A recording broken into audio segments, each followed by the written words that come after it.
ఇప్పుడే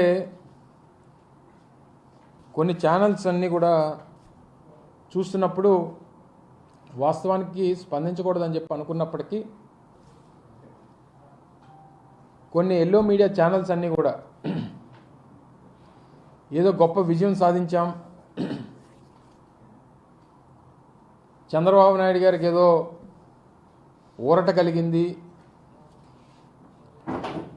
ఆయన సుప్రీంకోర్టులో వేసినటువంటి ఎస్ఎల్పికి సంబంధించి ఏదో ఆయనకు అనుకూలంగా తీర్పు వచ్చినట్టుగా కొన్ని టీవీ ఛానల్స్ చిత్రీకరించేటువంటి ప్రయత్నం చేస్తూ ఉన్నాయి.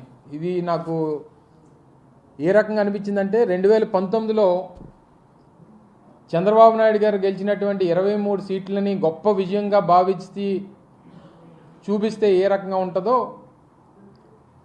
ఈరోజు సుప్రీంకోర్టులో వచ్చినటువంటి తీర్పు చూసిన తర్వాత వీరు చూపిస్తున్నటువంటి, వీరు చిత్రీకరిస్తున్నటువంటి, వీరు షోకేస్ చేస్తున్నటువంటి వారి అభిప్రాయాన్ని ఆ రకంగానే చూడొచ్చు అనేటువంటిది నా అభిప్రాయం. అసలు జరిగినటువంటి కేసు కానీ, జరిగినటువంటి వాదనలు కానీ, ఇచ్చినటువంటి తీర్పు కానీ ఇవన్నీ చూసిన తర్వాత నాకు తెలిసి ఏ రకమైనటువంటి రిలీఫ్ అనేటువంటిది చంద్రబాబు నాయుడు గారికి కలగలేదు అనేటువంటిది నా అభిప్రాయం, ప్రజల అభిప్రాయం, కోర్టు అభిప్రాయం. వాస్తవానికి అసలు ముందుగా గమనించాల్సింది ఏంటంటే అసలు ఈ కేసుకు సంబంధించి 17A అనేటువంటిది ఏదైతే వర్తిస్తుందా వర్తించదా అనేటువంటి దాని మీద జరిగినటువంటి ఈ కేసు 17A అనేటువంటిది ఒక ప్రొసీజర్కి సంబంధించినటువంటి ఒక సెక్షన్. అందులో భాగంగా 2018 చివరిలో ఇచ్చినటువంటి సెక్షన్ ఏదైతే అమల్లోకి వచ్చిందో, స్కిల్ స్కామ్ అనేటువంటిది 2015 నుంచి 2018 మొదటి అంకంలోనే అప్పుడు ఉన్నటువంటి కేసు రిజిస్టర్ చేయాలని చెప్పి రావడం, ఇవన్నీ సెక్షన్ అమలుకు రాకముందు వచ్చినటువంటిది కాబట్టి ఇది వర్తించదు అనేటువంటిది సిఐడికి సంబంధించి కానీ లేదా ఇన్వెస్టిగేషన్ ఏజెన్సీకి సంబంధించినటువంటి వాదన. సో ఈ క్రమంలో చంద్రబాబు నాయుడు గారు కానీ, వారి పార్టీ కానీ, వారికి సంబంధించినటువంటి మనుషులు కానీ, లేదా వారి తరపున లాయర్లు కానీ ఈ రోజు వరకు ఎక్కడా అసలు మేము తప్పు చేయలేదనేటువంటి మాట ఎక్కడా మాట్లాడట్లేదు. పోనీ వేసినటువంటి కేసు కూడా అసలు ఈ కేసుకి మాకు సంబంధం లేదని కానీ, లేదా నేను అవినీతికి పాల్పడలేదని కానీ, ఈ 360 కోట్లు 350 కోట్లకు సంబంధించినటువంటి ప్రజాధనాన్ని, ప్రభుత్వ ధనాన్ని నేను దోచుకోలేదని కానీ ఎక్కడా కూడా ఈ వాదనలో కానీ వారు చెప్పేటువంటి సమాధానంలో కానీ లేదు. మీరు గవర్నర్కి చెప్పలేదనో, స్పీకర్కి చెప్పలేదనో, ఏదైతే చట్టం 17A చెప్తుందో దాన్ని ప్రొసీజర్గా ఫాలో కాలేదు కాబట్టి దీన్ని స్క్వాష్ చేయండి అనేటువంటిది వారు కోరుతూ ఉన్నారు. సరే, ఈ డివిజన్ బెంచ్ ఇద్దరు జడ్జిలు కలిగినటువంటి బెంచ్ ఏదైతే ఈరోజు తీర్పునిచ్చిందో, ఒకరు అన్నారు 17A వర్తించదన్నారు, మరొకరు వర్తిస్తుంది అనేటువంటి మాట చెప్పేటువంటి అభిప్రాయాన్ని మనం చూసాం.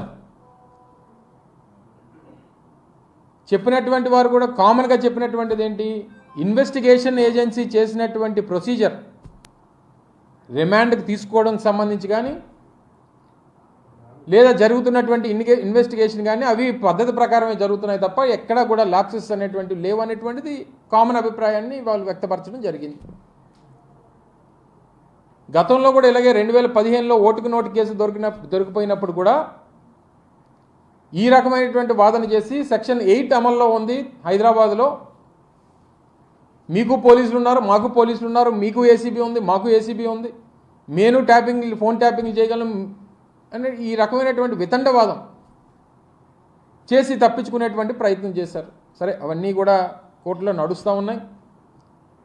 ఇప్పుడు జరుగుతూ ఉంది. గతంలో మేము అనేక సందర్భాల్లో గవర్నమెంట్ ఆఫ్ ఆంధ్రప్రదేశ్ ఏం చెప్పింది, గతంలో అనేక కోట్లు, దాదాపు 6 కోట్లు సెక్షన్ 17A అనేటువంటిది వర్తించదు. అది ఏ రోజైతే అమల్లోకి వచ్చిందో, అమల్లోకి వచ్చిన తర్వాత జరిగినటువంటి ఇటువంటి క్రిమినల్ అఫెన్సెస్ లేకపోతే ఇటువంటి కరప్షన్ అలిగేషన్స్ ఇవన్నీ కూడా ఆ చట్టం అమల్లోకి వచ్చిన తర్వాత చేస్తే అవి వర్తిస్తుంది తప్ప, లేకపోతే లేదు అనేటువంటిది 6 కోట్లు చెప్పినాయి, దాదాపు 6 హైకోర్టులు చెప్పినాయి. మరి అంత క్లియర్ కట్గా ఉన్నదాని మీద అది బేస్ చేసుకొని గవర్నమెంట్ ఏజెన్సీస్ కానీ, ఇన్వెస్టిగేషన్ ఏజెన్సీస్ కానీ, గవర్నమెంట్ ఆఫ్ ఆంధ్రప్రదేశ్ కానీ ఫైట్ చేస్తూ ఉంది, క్లియర్ కట్గా కనబడతా ఉంది. ఈరోజు వచ్చినటువంటి ఈ తీర్పు చూసిన తర్వాత చంద్రబాబు నాయుడు గారు బోన్లో నిలబడి ఇన్వెస్టిగేషన్ ఏజెన్సీస్ సంబంధించి కానీ, న్యాయస్థానం ముందు కానీ దొంగలా నిలబడి సమాధానం చెప్పాల్సినటువంటి అవసరం ఉంది. చంద్రబాబు నాయుడు అనేటువంటి వ్యక్తి 52 రోజులు జైలు శిక్ష అనుభవించి వ్యక్తిగతమైనటువంటి ఆరోగ్య కారణాలు, ఇతరితర కారణాలు చెప్పి బెయిల్ మీద ఉన్నటువంటి ఒక దొంగే తప్ప ఈరోజు వచ్చినటువంటి తీర్పు వల్ల లేకపోతే ఇంకో దాని వల్ల ఏదో నిజాయితీ పరుడనో లేకపోతే ఏ అమాయకి చక్రవర్తనో లేకపోతే ఈ కేసుకి ఆయనకి సంబంధం లేదనో ఎక్కడా కూడా న్యాయస్థానం చెప్పలేదనేటువంటిది గమనించమని చెప్పుకోరుతా ఉన్నా ప్రజలందరినీ కూడా. ఈ వచ్చినటువంటి తీర్పుని వారికి నచ్చినట్టు ఈరోజు సుప్రీంకోర్టు చీఫ్ జస్టిస్ నేతృత్వంలో ఉన్నటువంటి దానికి వారు బదలాయించారు. సరే, ఒకరి వాదన ఒకలా ఉంది, ఒకరి వాదన ఒకలా ఉంది. కామన్ ఇష్యూస్ అన్నీ కూడా వాళ్ళు సమర్థించుకునేటువంటి ప్రయత్నం, ప్రభుత్వం మనం సమర్థించాం, వారు చెప్పుకునేటువంటి ప్రయత్నం చేశారు, వారు దాన్ని అంగీకరించారు.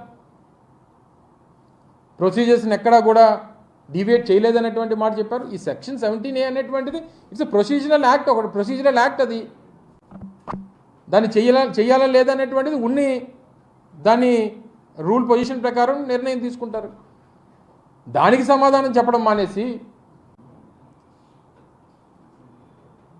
ఈరోజు తప్పు చేయలేదనేటువంటి మాట ఎక్కడ చెప్పవు, డబ్బులు కొట్టేయలేదనేటువంటి మాట ఎక్కడ చెప్పవు, నేను నిజాయితీ పరుడు అనేటువంటి మాట ఎక్కడ చెప్పరు, అసలు ఈ కేసుకి మాకు సంబంధం లేదనేటువంటి మాట ఎక్కడ చెప్పరు.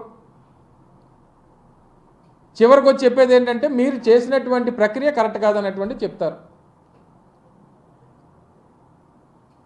మీరు చేసినటువంటి దొంగ పని, మీరు చేసినటువంటి కరప్షను, మీకు ప్రజలు అధికారం ఇస్తే మీరు చేసినటువంటి అక్రమాలు, అన్యాయాలు ఇవన్నీ కూడా ఇన్వెస్టిగేషన్ ఏజెన్సీస్ కానీ, అనేక కేంద్ర ప్రభుత్వానికి సంబంధించినటువంటి సంస్థలు కానీ వారందరూ అంగీకరించారు. కాబట్టే ఈరోజు ఆయన శిక్ష రిమాండ్కు వెళ్ళి ఈరోజు బెయిల్ మీద తిరుగుతూ ఉన్నారు. ఈరోజు ఏదో మంచి జరిగిపోయి కేసు కొట్టేసినట్టు టీవీ ఛానల్స్ కొన్ని వాళ్ళ ఎల్లో మీడియా చూపిస్తూ ఉంది. అసలు ఏమీ లేనట్టు చంద్రబాబు నాయుడు గారు కడిగిన ముత్యంలా బయటకు వచ్చేసినట్టు, అసలు ఇచ్చినటువంటి అసలు వేసినటువంటి కేసేంటి, వారు చెప్పినటువంటి న్యాయస్థానం చెప్పినటువంటి మాట ఏంటి, ఎక్కడా కూడా సంబంధం లేకుండా వాళ్ళ తాలూకా వాదన చూస్తూ ఉంటే చాలా అన్యాయంగా, అక్రమంగా ప్రజల్ని తప్పుదోవ పట్టించేటువంటి ప్రయత్నం చేస్తూ ఉన్నారు.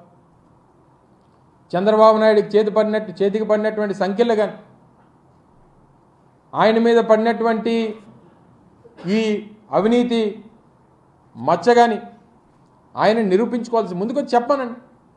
న్యాయస్థానం ముందు నేను నిలబడి చెప్తాను, బోల్లో నిలబడి నేను తప్పు చేయలేదనేటువంటి మాట చెప్తాననేటువంటి మాట ఈ రోజు వరకు గడిచినటువంటి 4-5 నెలలుగా ఆయన మీద కేసు ఇదంతా కూడా నడుస్తుంది. ఈ రోజు వరకు ఎక్కడ మాట్లాడు దాని మీద ఎక్కడ చెప్పడు, నేను తప్పు చేయలేదనేటువంటి మాట చెప్పడు ఎక్కడ.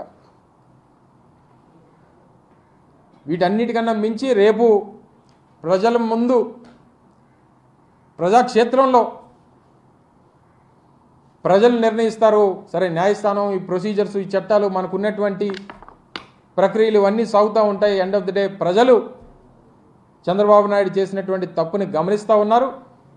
తప్పకుండా ప్రజాకోర్టులో మరొకసారి శిక్ష పడేటువంటి పరిస్థితి దగ్గరలో ఉంది అనేటువంటి మాట ఈ సందర్భంగా మీ ద్వారా మరొకసారి తెలియజేస్తా ఉన్నా.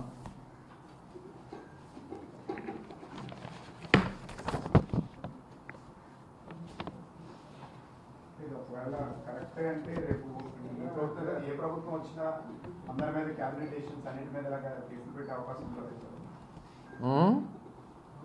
ఒకవేళ దీన్ని సుప్రీంకోర్టు సమర్థిస్తే భవిష్యత్తులో అన్ని ప్రభుత్వాలు ఏ ప్రభుత్వం అంటే ఇప్పుడు మీరు అనేది ఏంటంటే, ఏబిఎన్ చెప్పేది ఏంటంటే, క్యాబినెట్లో చేసినటువంటి నిర్ణయాన్ని చంద్రబాబు నాయుడు గారు అమలు చేశారు, సో దాన్ని మీరు తప్పుపడుతున్నారు అనేటువంటి అభిప్రాయాన్ని మీరు వ్యక్తపరుస్తున్నారు.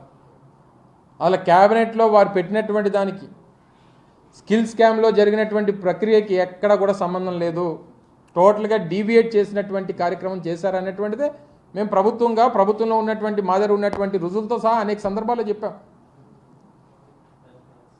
స్కిల్ డెవలప్మెంట్ కార్పొరేషన్ అనేటువంటిది అలా ఆ మేధావి అయితే ఆ జనరల్ సెక్రటరీ, ఆ పార్టీ జాతీయ ప్రధాన కార్యదర్శి ఆ మేధావి అంటాడు.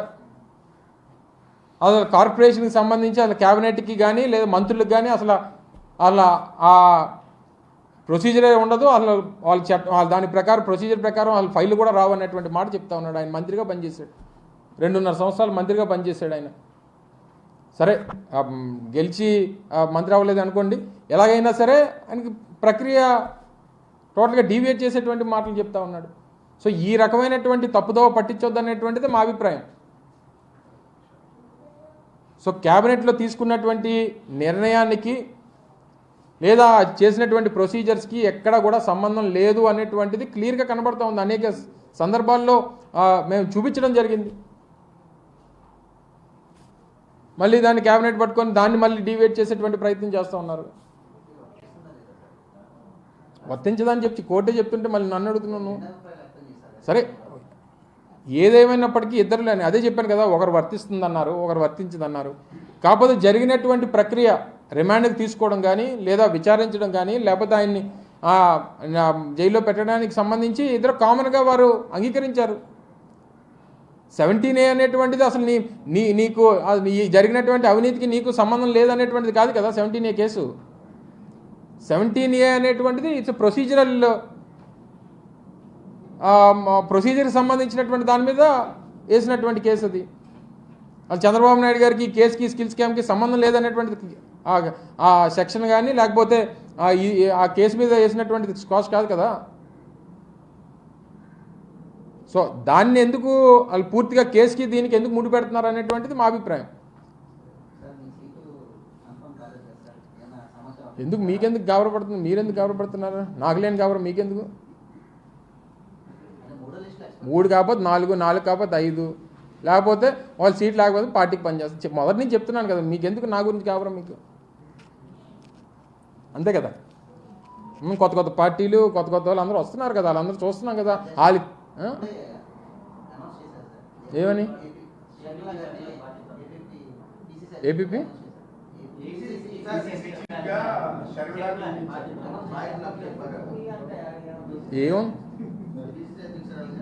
ఏముందిలే, కాంగ్రెస్ పార్టీ పాత పార్టీకి కొత్త ప్రెసిడెంట్ అంతే కదా.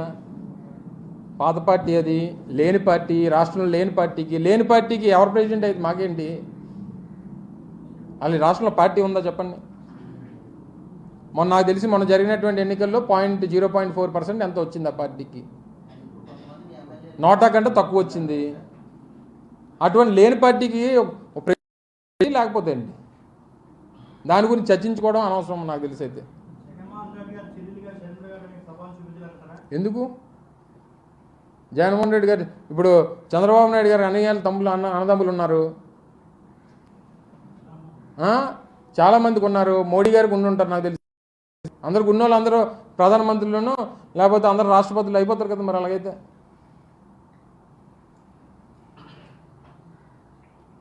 వాళ్ళ పార్టీ లేదు కదా. కాంగ్రెస్ పార్టీ అనేటువంటిది ఈ రాష్ట్రంలో ఆంధ్రప్రదేశ్లో కాంగ్రెస్ పార్టీకి ఓటు కానిగా సీటు సంగతి పక్కన పెట్టండి, ఓటేసిన లేడు.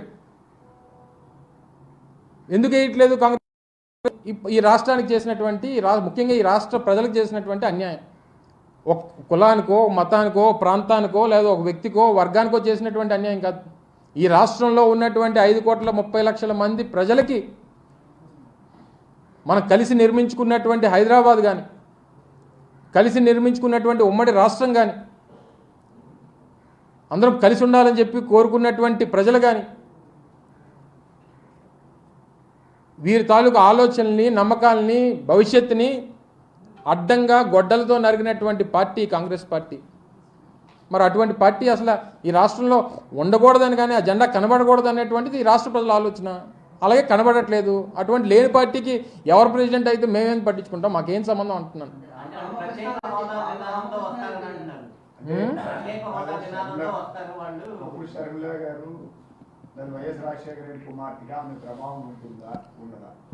నాకు తెలిసి అయితే 0% అని, నాకు తెలిసి అయితే 0%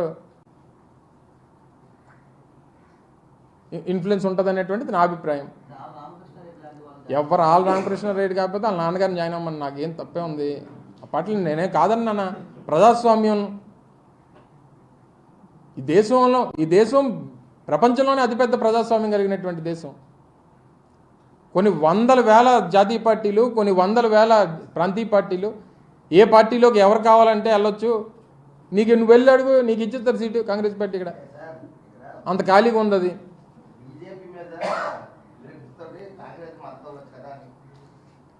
బీజేపీ మీద విరక్తుందా? సర్లే, ఎవరి మీద అలా కదమ్మా. రేపు 10 మంది పోటీ చేస్తారు. 10 మందికి వేయలేవు కదా నువ్వు ఓటు. ఎవరికో ఒకరికే కదా వేయగలవు. ఓటు అనేది నువ్వు ఒకసారి నొక్కగలవు కదా బటను. ఏదన్నా ఎవరి అభిప్రాయాలకు ఉండొచ్చు, నేను కాదనట్లా. ప్రతి రాజకీయ పార్టీకి నేనేదో ఈ రాష్ట్రంలో నేనే ముఖ్యమంత్రిని అవుతానని కానీ, ఈ రాష్ట్ర భవిష్యత్తు నా రాజకీయ పార్టీ ద్వారా అవుతుందనేటువంటి నమ్మకం ప్రతి ఒక్కరికి ఉండొచ్చు. కానీ ఎవరు మంచి చేయగలరు, ఎవరు ప్రజలకి మేలు చేయగలరు అసలు ఆ పార్టీకి సంబంధించి ఆ లేని పార్టీ గురించి ఎంతసేపు మాట్లాడుకోవడం నాకు తెలియగలుగుతాను. నిన్నటి వరకు ఇంకొక ఆయన ఉన్నారు, ఈరోజు కొత్త వాళ్ళు వచ్చారు. అంతే తేడా. ఏం తేడా పడుతుందో నాకు తెలుసు. సరే అయితే థ్యాంక్ యూ.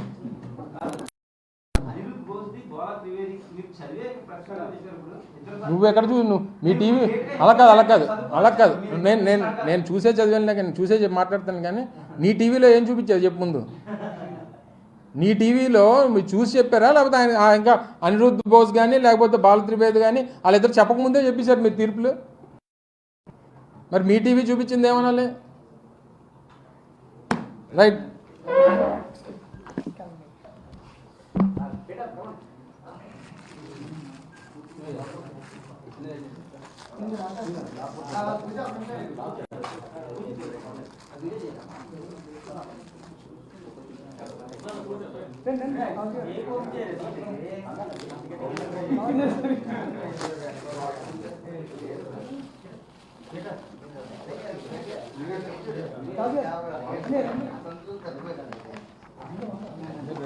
మీవేనా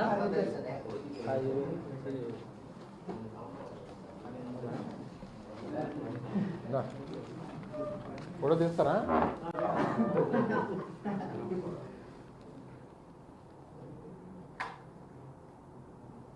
రైట్. ఉందా 10 టీవీదా?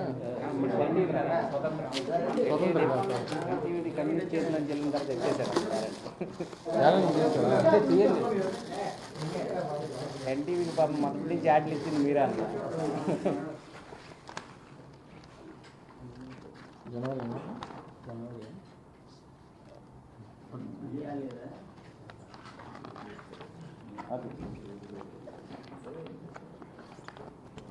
ఇదే ఉంది ఫోటో. ఎవరో పోతే మరి పేటర్ ప్రదీప్ అంటే జోలే ఉంటున్నాడే.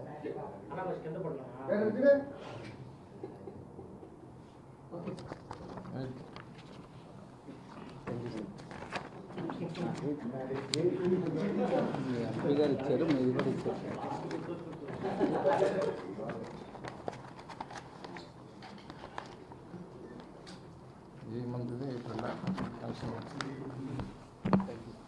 రైట్. అందరు కనుమ శుభాకాంక్షలు. Happy republic day